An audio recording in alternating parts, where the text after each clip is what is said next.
오늘 함께 살펴볼 말씀은 일곱 교회 중 하나인 서머나 교회에 관련된 말씀입니다. 이 빌라델피아 교회와 함께 책망받지 않는 두 교회 중에 하나인 것이 바로 이 서머나 교회죠. 사실 어떤 내용보다 하나님 앞에 책망할 것 없다라고 하는 이것만으로도 우리에게 큰 도전을 주는 교회가 아닌가 하는 생각을 가지게 됩니다. 하나님 앞에 책망받을 것이 없다. 여러분, 이보다 더 큰 사실 도전과 또 소망이 있을까요? 우리 좌우에 있는 분들에게 이렇게 한번 격려했으면 좋겠습니다. 말씀이 능력입니다. 말씀이 소망입니다. 말씀이 소망입니다. 그렇습니다, 여러분. 이 서머나 교회가 바로 그런 교회였습니다. 말씀이 능력이고 소망인 것을 아는 교회.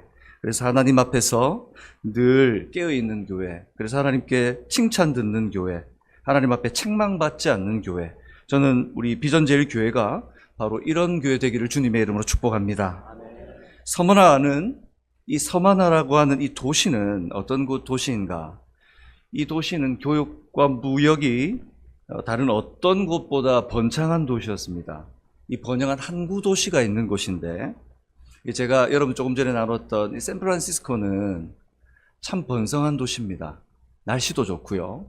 그리고 마치 한국으로 따지면 부산이나 인천처럼 항구 도시라서 많은 이들이 오고 가죠. 이 서머나라는 곳도 그런 곳이었습니다. 그리고 이 서머나는 다른 것보다도 이 최초로 황제 숭배의 시범적 황제 숭배를 했던 곳이 이 서머나였어요. 그래서 로마의 역사가 키케로라고 하는 사람은 우리 동맹 중 가장 신실한 동맹이 바로 서머나 지역이다라고 평가할 정도로 친로마적 지역, 그곳이 바로 서머나였습니다. 다시 말하면 우상숭배와 우상숭배에 참여하지 않는 자들에게는 적대적인 도시, 그것이 바로 서머나였습니다. 신앙생활하기 좋겠어요? 안 좋겠어요? 안 좋겠죠? 요즘 세상을 보면 그렇습니다. 참 신앙생활하기 쉽지 않습니다. 세상이 성도들에게 적대적이고 교회에 있는 이들조차 교회의 모습에 대해서 비난하는 세대. 어쩌면 우리가 살아가고 있는 이 세대가 이 서머나 교회가 있었던 서머나 지역, 교회를 등한시하고 등 돌리고 핍박하는 이 시대처럼 우리도 오늘 그런 시대를 살고 있지 않나 하는 생각을 가지게 됩니다. 그렇다면 이런 서머나 도시에 있는 서머나 교회는 어떤 교회였을까요? 오늘 계시록 2장 9절에 보면 서머나의 모습에 대해서 이렇게 말합니다. 내가 내 환난과 궁핍을 알거니와 자칭 유대인이라고 하는 자들의 비방도 알거니와 라고 말합니다. 네가 환난과 궁핍을 당하고 있다. 주님께서 환난과 궁핍을 당하고 있는 교회라고 서머나 교회를 말해요. 그러면서 유대인이라고 하는 자들, 자칭 하나님 앞에 선민이라고 하는 자들조차도 비방하는 자리에 서서 그들을 비방하고 있는 모습도 주님은 알고 계신 것 같아요. 이 환난이라고 하는 단어, 내가 환난과 궁핍을 안다. 이 환난은 바위로 내리 누른다라는 의미를 가지고 있는 단어예요. 바위로 내리 누른 것 같은 위압과 세상이 주는 이 도전 앞에 견딜 수 없이 짓눌리고 있는 이 서머나 교회의 모습을 주님께서는 알고 계시대요. 로마인들은 종교 포용 정책을 사용해서 많은 이들을 그냥 그 마음들을 얻어서 이 팍스 로마나 평화를 이루고 싶어 했어요. 그래서 유대인들에게 허용했습니다. 유대인들이 신앙을 갖도록 허용해 줬어요.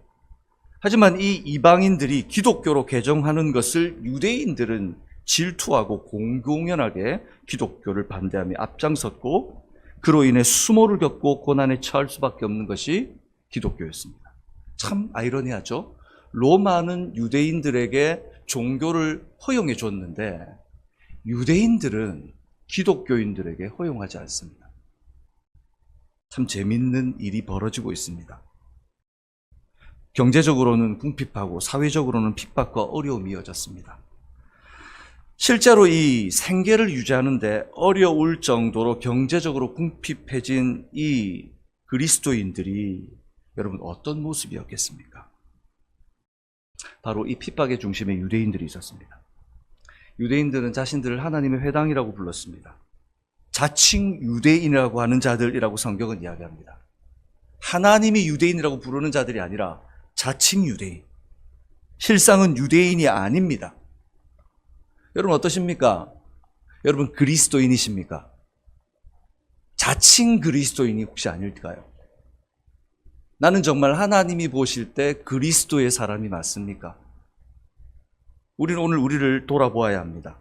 나는 내 믿음의 형제들을 보면서 어렵고 궁핍과 환난 가운데 있는 지체들에게 손을 뻗어서 도움을 주고 있습니까? 아니면 어쩌면 나도 거들면서 그래 신앙생활 좀 작작하자. 신앙생활 그렇게 광신자처럼 하는 거 아니야. 라고 하면서 혹시라도 찬물을 끼얹는 그런 어느 행동을 하지 않을까요? 말은 하지 않지만 내 눈짓으로도 하지 않지만 마음으로 또 표정으로 나타나는 그런 모습은 혹시 내게 없을까요? 부유한 도시 속에 비참한 상황을 처하고 있는 영광과 복음을 위해 타협하지 않는 교회, 바로 이곳이 서머나 교회였습니다. 서머나 교회는 부유한 도시 속에 살았지만 하나님의 영광과 복음을 위해 타협하지 않는 교회였습니다. 어쩌면 제가 한국을 6월 4일에 들어와서 이제 예상한 것보다 더 많이 있게 됐습니다. 신체적인 어떤 문제 때문에 더 많이 있게 됐는데, 그러면서 많은 목사님들 그리고 많은 형제들, 제가 가르쳤던 또 제자들, 많은 친구들을 만나면서 부유한 도시 속에 부유한 그리스도인으로 살아가는 모습을 보게 돼요. 부유한 도시 속에서 그냥 익숙해져서 살아가요. 정말 우리는 그리스도인으로 하나님의 영광을 위하여서 어쩌면 이 부유함 속에 내가 누릴 부유를 타협하지 않고 내려놓고 살 수 있는 용기 있는 그리스도인입니다. 저는 여러분들이 그런 용기 있는 그리스도인이 되었으면 좋겠습니다. 교회를 위해, 하나님의 나라를 위해, 복음을 위해 내던질 수 있는 사람. 그래서 믿음으로 주님이 주신 이 걸음을 완주할 수 있는 사람들, 저는 그런 신앙인들이 되시기를 이 비전 제일교회 모든 성도님들, 교회 위에 하나님의 축복이 임하기를 주님의 이름으로 간절히 소망합니다. 복음을 위해 사는 교회를 위해 주시는 주님의 은혜가 있습니다. 이렇게 살려고 할 때 주님께서 어떤 은혜를 주시는가? 첫 번째, 은혜의 말씀으로 교회를 위로하십니다. 은혜의 말씀으로 교회를 위로하세요. 주님께서 오늘 그들에게 어떻게 말씀하십니까? 내 환난과 궁핍을 알거니와. 주님께서 우리의 현장에 계시지 않는 것 같지만 너무 멀리 있는 것 같아요. 주님은 저 멀리 있는 것 같고 내 문제는 너무 커서 주님이 보이지 않는 것 같아요. 주님 어디 계세요? 내가 이렇게 구하는데 주님 내 기도에 왜 응답해 주지 않으세요? 라고 말하지만 오늘 환난과 궁핍 가운데 있는 교회를 향해 예수님께서 하시는 말씀, 내가 다 안다. 내가 다 안다. 여러분, 여러분의 어깨 위에 있는 짐 주님 다 아십니다. 다 아세요. 지금 여기 이 자리에 나와 있지만 누군가에게 말하지 못하는 가슴을 누르고 있는, 가슴을 내리누르고 있는 큰 바위 같은 문제들이 있는 분들이 있죠. 여기 있는 청년들, 이 땅을 살아가면서 어떻게 믿음 생활을 해야 될지, 어떻게 내가 미래를 일구어 나가야 될지 캄캄하죠. 주님 다 아십니다. 주님 다 아십니다. 시편 139편 2절에서 4절까지 이렇게 말씀합니다. 우리 한번 같이 교독하겠습니다. 주께서 나의 앉고 일어섬을 아시고 멀리서도 나의 생각을 밝히 아시오며. 어떻게 하신다고요? 앉고 일어섬을 아시고 멀리서도 나의 생각을 아시고. 계속 읽어볼까요? 나의 모든 길과 내가 눕는 것을 살펴보셨으므로 나의 모든 행위를 익히 아시오. 내 모든 길을 아신대요. 내가 눕는 것도 아신대요. 내가 내 모든 행위를 익히 아신대요. 그리고 말씀하십니다. 여호와여, 내 혀의 말을 알지 못하는 것이 하나도 없으시니이다. 어떤 말씀을 하셨어요? 이번 주? 여러분 주일 지나고 이 금요일까지 어떤 언어를 내 입 밖으로 내셨어요? 하나님 다 아신대요. 그런데 주님 그냥 아시는 것에 그치지 않습니다. 그냥 아시는 것이 아니에요. 오늘 서머나 교회에게 말합니다. 주님을 향한 몸부림을 기억하시고 세상은 알아주지 않지만 주님의 교회를 위해 완주하게 몸부림치는 그 교회 위에 실상은 내가 부요한 자니라. 너희 내가 실상을 안다. 여러분, 세상 속의 교회는 초라해 보입니다. 정말 초라합니다. 제가 13년 동안 원하지 않았던 길을 걸었어요. 사실은 빨리 오고 싶었는데 빨리 오지 못했습니다. 그러면서 걸었던 길은 참 초라했습니다. 어쩌면 세상이 볼 때는 저렇게 가가지고 저렇게 살려고 갔나?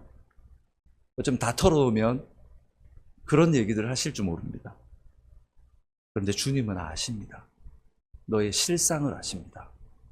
여러분, 혹시 여기에 내 실체를 감추고 계신 분들이 있다면 제가 오늘 이 저녁 여러분에게 도전하고 싶습니다. 이 기도 시간에 다 내려놓으십시오. 있는 그대로 주님께 외치십시오. 기도가 안 되십니까? 근데 자리를 지켜야 됩니까? 주님께 내려놓으세요. 무엇을 부르셔야 될지 감이 오지 않습니까? 주님께 내려놓으십시오. 여러분, 여러분의 실상을 주님 아세요. 지금 여기 계세요. 보고 계세요. 오래전에 이탈리아의 나폴리의 한 공장에서 위대한 성악을 꿈꾸는 한 소년이 있었습니다. 어려운 생활 중에 겨우 첫 레슨을 받을 때 그를 가르치는 교사가 뭐라 그러냐면, 야, 너 성악가로서의 자질이 없어. 네 목소리는 던문에서 나는 바람소리 같다. 혹평을 했습니다. 유치 시작하려고 하는데 조금 칭찬해주면 좋은데 그 한 소리 듣고는 모진 소리를 했습니다. 그 소년은 큰 좌절에 빠졌습니다. 그리고 집으로 갔는데 그 소년의 어머니는 실망하는 아들을 꼭 안아주면서 이렇게 말합니다. 아들아, 너 할 수 있어. 실망하지 말아라. 네가 훌륭한 성악가가 되도록 이 엄마는 어떤 희생도 아끼지 않고 너를 돌봐줄게. 소년은 어머니의 격려를 받으면서 열심히 노력했습니다. 이 소년이 바로 세계적 성악가 카루소였습니다. 이처럼 사람은 자신의 진정한 가치를 인정받을 때 만족을 얻고 변화를 경험하며 성장하게 됩니다. 사랑하는 여러분, 어떤 형편, 어떤 처지에 있습니까? 우리 주님이 아십니다. 오늘 내가 안다는 이 위로의 말씀이 여러분에게 임하기를 주님의 이름으로 축복합니다. 그러니 우리에게는 오늘 이 세상에서 이 환난 가운데 있는 우리에게 다 아시는 주님은 우리에게 도전하십니다. 두려움이 아닌 담대함을 가지라라고 말씀하십니다. 옆 사람에게 우리 이렇게 한번 도전해 볼까요? 두려움이 아니라 담대함을 가지십시오. 담대함을 가지십시오. 두려움이 아니라 담대함을 가지십시오. 담대함을 가지십시오. 오늘 10절에 보니 이렇게 말합니다. 너는 장차 받을 고난을 두려워하지 말라. 볼지어다. 마귀가 장차 너희 몇 사람을 옥에 던져 시험을 받게 하리니 너희가 10일 동안 환난을 받으리라. 두려워하지 말래요. 왜요? 몇 사람을 옥에 던져 넣는데요. 주님이 허용하십니다. 한 사람도 고난받지 않을 수는 없을까요? 성경에서 이 두려워한다라는 말씀을 사용할 때는 몇 가지 의미가 있습니다. 성도들에게 사용할 때는 하나님을 향한 경외를 나타낼 때 두렵다라는 말을 사용해요.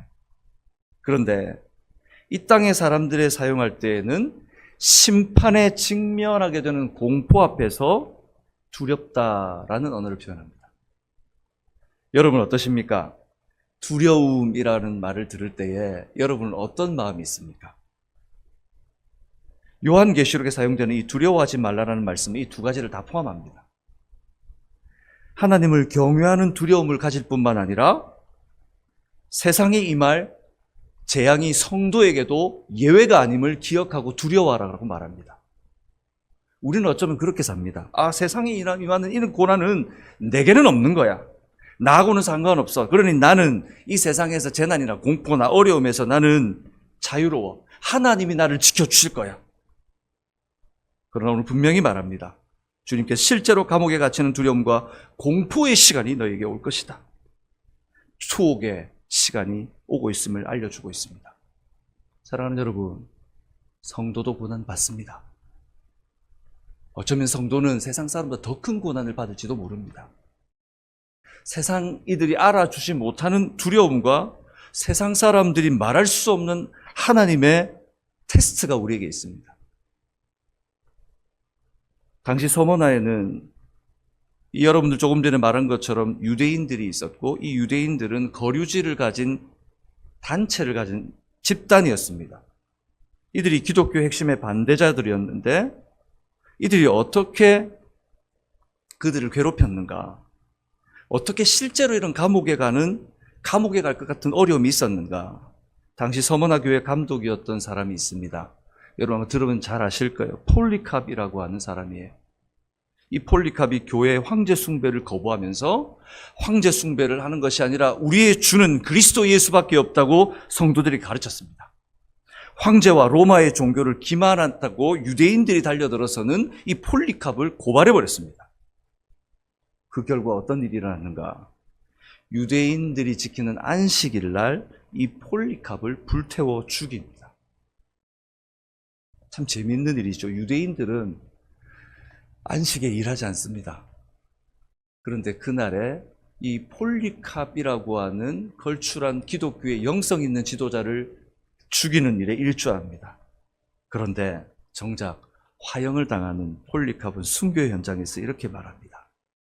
내 인생의 86년 동안 하나님께서 나를 한 번도 배반하지 않으셨는데 내가 어떻게 주님을 배반할 수 있는가? 사랑하는 여러분, 주님께 신뢰를 드리며 살고 계십니까? 주님이 나를 믿어주신 것처럼 여러분 정말 주님 믿고 계십니까? 믿음은 우리에게 없습니다. 믿음은 하나님께로부터 옵니다. 하나님께서 우리에게 큰 믿음을 주셔야 우리에게 믿음이 있을 수 있습니다. 그런데 우리는 생각합니다. 내가 열심히 하면 믿음이 생길 수 있다. 그러면서 나를 달랩니다. 열심히 말씀보다 앞서고, 열심히 기도보다 앞서고, 열심히 섬김과 수고보다 앞섭니다. 여러분, 그 열심으로 오늘 유대인들은 사람을 죽이고 있습니다. 정말 여러분들 하나님 앞에 믿음으로 그 걸음을 걷고 계십니까? 고린도전서 10장 13절에는 말합니다. 사람이 감당할 시험 밖에는 너에게 당한 것이 없나니 오직 하나님은 미쁘사 너희가 감당하지 못할 시험을 허락하지 아니하시고 시험 당할 즈음에 또한 피할 길을 내사 너희로 능히 감당하게 하시느니라. 오늘 이 말씀의 역사가 여러분 주님 앞에서 믿음의 길을 온전히 걷는 모든 성도들에게 있기를 축복합니다. 우리에게 시험을 허락하시는 분도 시험을 통제하시는 분도 우리 하나님이시라는 것입니다. 하나님이 주시는 시험은 그 과정을 통해 믿음을 더 견고히 연단하기 위해서입니다. 그러니 당연히 피할 길을 준비하시는 거죠. 오늘 서머나 교회를 향해 주님께서 말씀하십니다. 너희가 10일 동안 환난을 받으리라. 며칠 동안요? 그럼 정말 10일 동안 환난을 받았을까요? 이 10일이라고 하는 것은 잠시를 이야기합니다. 우리 흔히 이런 말 많이 하죠. 이 또한 지나가리라. 어떻게 한다고요? 이 또한 지나가리라. 무슨 말입니까? 잠시 있으면 다 지나간다는 거예요. 여러분 어떠십니까? 뒤를 돌아보세요. 어렵고 힘든 일 많았죠?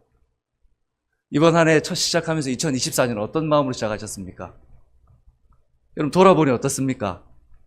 다 지나갔죠? 근데 그 당시 어떻게 하셨어요? 얼마나 염려하셨습니까? 말씀도 덮어놓고 기도도 쉬어버리고 혹시 그러지 않으셨습니까? 사랑하는 여러분, 고난은 급하게 강하게 임할 것이나 염려하지 마십시오.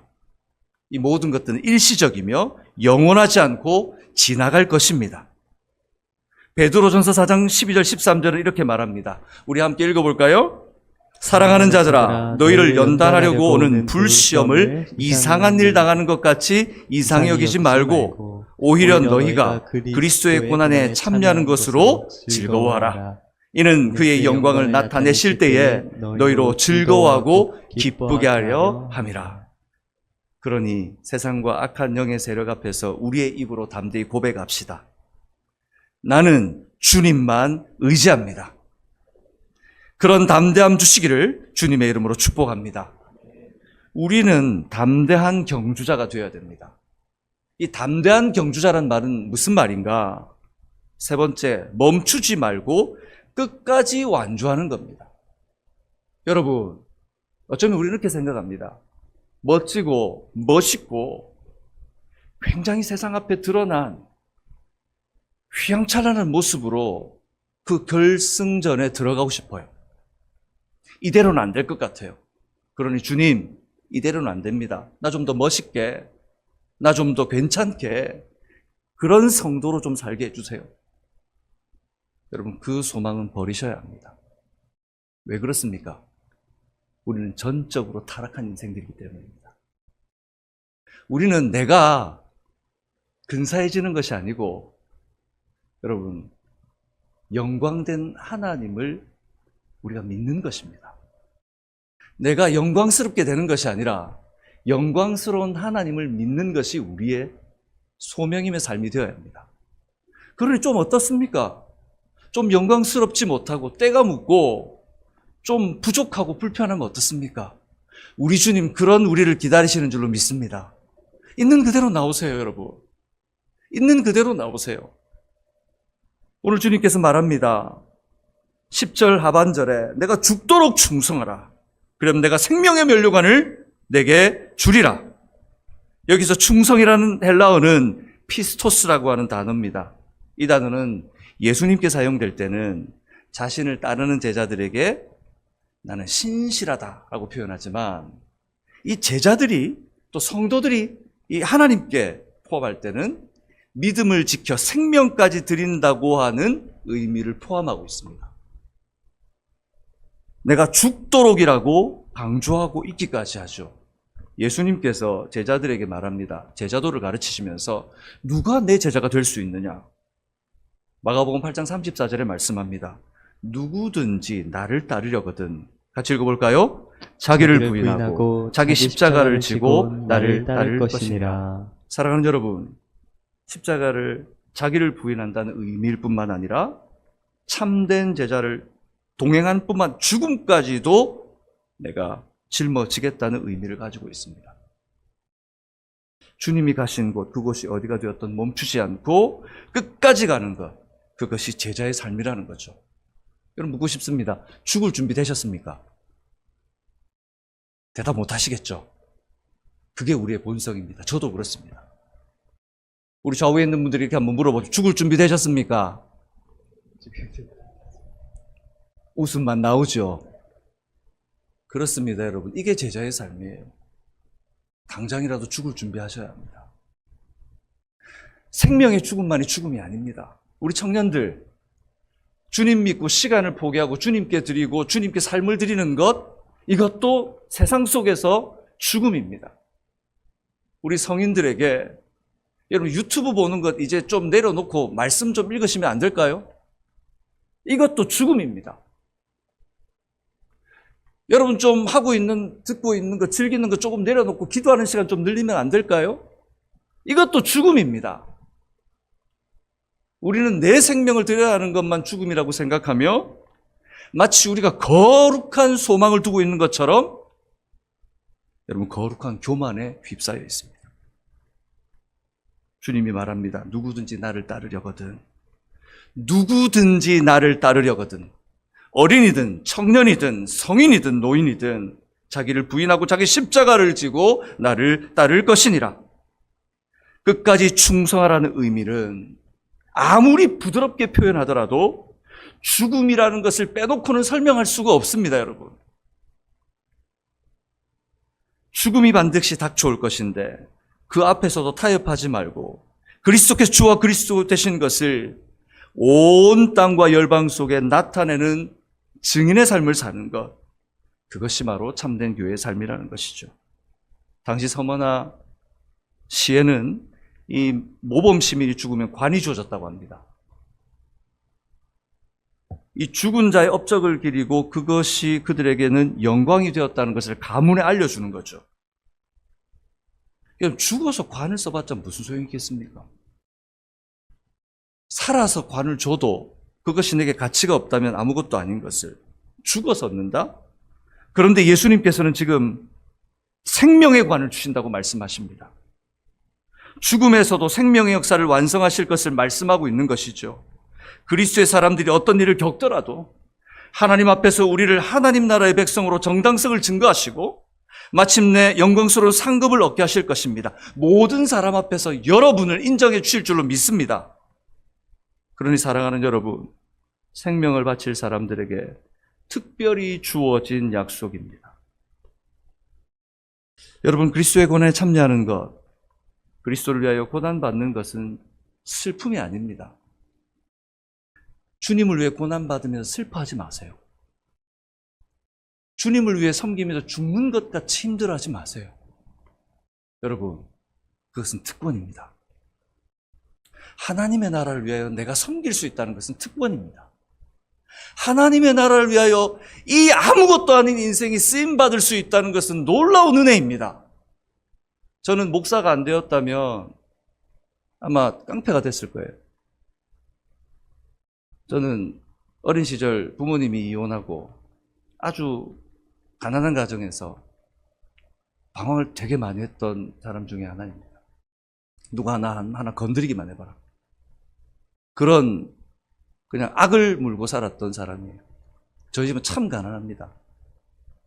그런 가난한 동네에 살았던 조그만 아이가 이렇게 변화되어서 예수님 만나고 복음을 전할 수 있는 자리에 세워주신 것은 놀라운 하나님의 특권입니다. 여러분, 성도로서 이 자리에, 기도의 자리에 나와서 앉아있는 것은 영광스러운 특권이십니다.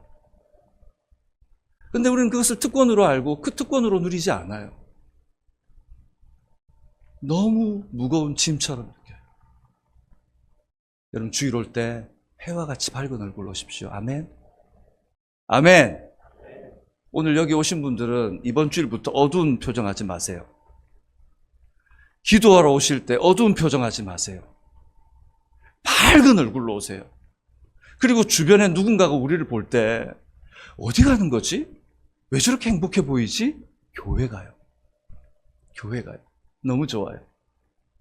청년들, 직업도 미래도 내 소망도 내 짝도 어디 있는지 모르겠어요. 이런 말씀 죄송합니다. 우리 자매들에게는 그 한 녀석이 어디 있는지, 우리 형제들은 그 한 여인이 어디 있는지, 왜 내게는? 여러분, 하나님께서 다 준비해놓고 일하실 거예요. 분명히 일하실 거예요. 제가 이번에 한국에 와서 제자들을 이렇게 돌아보면서 놀라운 건 뜨겁게 주님을 사랑했던 애들은 결혼을 했어요. 할렐루야. 근데 주님 뒷전으로 하고 돌아다니는 많은 애들 보니까 결혼도 못하고 있어요.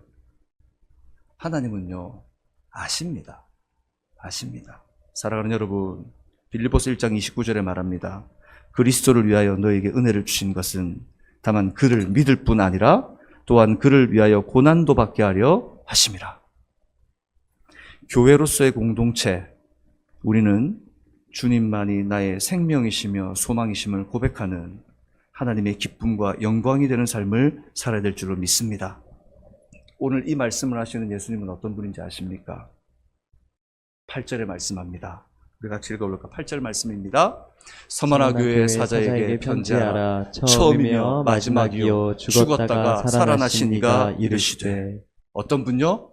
죽었다가 살아나신 이가 이르시되. 죽으시고 부활하신 예수 그리스도께서 오늘 우리에게 말씀하십니다. 믿음의 경주를 완주하라. 나의 주님은 창조주 하나님이십니다. 저는 그것을 믿습니다. 나의 모든 것을 아시고 나의 모든 상황을 통제하실 수 있는 분이시며, 주님은 심판주이시며 죽음에서 부활하셔서 죽음의 권세를 이기신 나의 생명이신 것을 저는 믿습니다. 그러기에 충성된 교회, 하나님의 영광을 나타내는 교회와 성도들에게 부활의 승리를, 영광된 인정을 오늘도 하시는 하나님이십니다. 그러므로 사랑하는 여러분, 우리 교회 머리 대신 주님만이 나타나는 믿음의 삶 걸으시기 바랍니다. 말씀을 맺겠습니다. 오늘 서머나 교회는 고난 가운데 있는 교회였습니다. 삐까뻔쩍한 세상 속에서 아무것도 없는, 어쩌면 세상 속에서 초라한 길을 걷는 사람들이었습니다. 그러나 주님께서 말합니다. 내가 안다. 내가 안다. 주님께서 그런 우리에게 이런 은혜를 주실 줄로 믿습니다. 은혜의 말씀으로 교회를 위로하시는 하나님의 은혜가 여러분에게 있기를 주님의 이름으로 축복합니다. 우리가 여전히 주님을 사랑하고 위로를 얻는다 해도 우리의 고난은 완성된 것이 아니라 진행형입니다. 여러분, 주님 사랑하는데 여전히 어려움이 있을 거예요. 주님 사랑하고 주님 따르겠습니다 결단했는데 어쩌면 더 큰 어려움이 있을 거예요. 여러분, 그럴 때 어떻게 해야 됩니까? 사탄은 그 기회로 우리를 넘어뜨리려고 할 겁니다. 그때 기억하십시오. 두려움이 아닌 담대함을 가지고 도전하십시오. 우리 입으로 고백합시다. 내가 주님을 사랑합니다. 그보다 더 고난이 닥쳐와도 우리의 생명을 요구할지라도 마지막 세 번째, 멈추지 말고 끝까지 완주하라 하십니다. 여러분, 서머나 교회는 모략이라는 이름을 가지고 있습니다. 모략이 어떻습니까? 모략은 향내를 내는 거예요. 이 모략은요, 진득이고 부수면 부술수록 진한 향기를 낸대요. 그냥 그대로 있을 때는 향기가 안 나는데 진익이면 향기가 난대요. 예수님께서는 짓밟힌 장미꽃처럼 우리를 위해서 죽으셨습니다. 향내를 내시는 예수의 향기가 오늘 모략처럼 살아가는 교회 위에 일어나게 될 줄로 믿습니다. 믿음의 경주를 완주하는 교회 되시기를 축복합니다. 우리 좌우에 있는 분들에게 이렇게 한번 도전합시다. 믿음으로 완주하는 비전제일교회가 됩시다. 믿음으로 완주하는 비전제일교회 됩시다. 앞에만 하니까 늘 서운해요. 뒤에도 사람이 있습니다. 뒤에 계신 분에게 도전합시다. 믿음으로 완주하는 비전제일교회가 됩시다. 믿음으로 완주하는 비전제일교회 됩시다. 아멘. 하나님께서 그런 우리에게 은혜 베푸실 줄로 믿습니다. 오늘 여러분, 이 찬양 제가 여러분과 같이 했으면 좋겠어요. 하나님의 부르심에는 후회하심이 없습니다. 내가 이 자리에 선 것도 주님의 부르심이고 주님은 결코 실수하지 않는 하나님이신 줄로 믿습니다. 오늘 이 찬양 드리면서 여러분 다 내려놓읍시다. 그리고 이 찬양에 내 마음을 얹고 그냥 여러분 고백하듯 주님 앞에 찬양했으면 좋겠습니다.